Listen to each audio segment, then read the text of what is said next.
Rated T for Teen.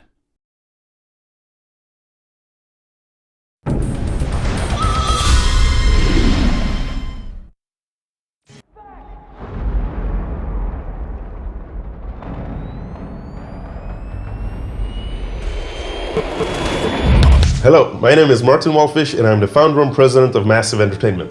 We're currently working on a game that we believe will change the RTS genre forever. The game is called World in Conflict. Today I'd like to show you our ground deformation system and also reveal what we have achieved with DX10. World in Conflict is of course the best looking game ever, well at least we think so.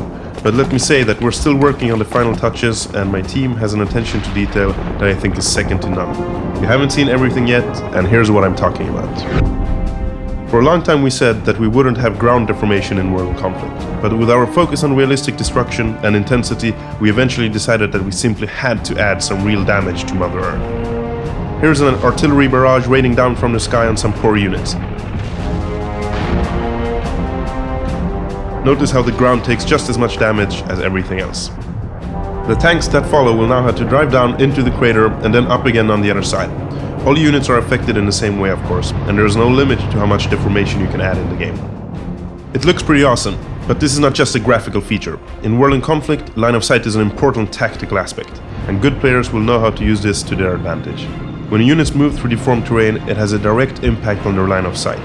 For instance, an infantry unit that is in the bottom of a big crater won't be able to see beyond the edge above. Okay, so now let's take a quick look at our DX10 specific additions to the game. We have been working with NVIDIA to add something special to the players that have a DX10 graphics card installed. The first thing I will show you is for real connoisseurs. In developer language we call it soft particles or Z-feather. Let me explain. You may have noticed that in many games the edges of a particle effect, like smoke, can look striped or almost like two-dimensional planes stacked next to each other. Well, to make it more convincing, we have added soft particles in real 3D. It means that all particle effects like smoke, explosions, fire, debris and so on actually exist in the world.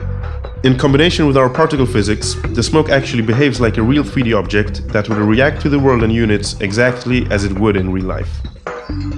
Another example of our attention to detail is this DX10 feature, global cloud shadows. All the clouds in World in Conflict are volumetric and behave like clouds should. But with this new feature we have added a hyper-real behavior on the shadows from clouds too. See here how the shadows move across the fields. When they hit buildings, objects and units, the effect is completely realistic and accurately simulated as the shadows move across walls, rooftops, trees and everything else.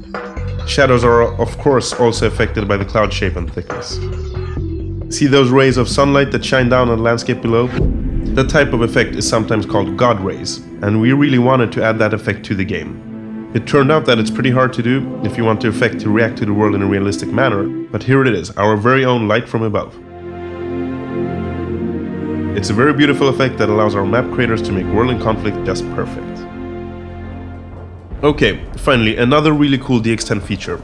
A lot of people who have played World in Conflict have come to realize exactly how useful our mega map is.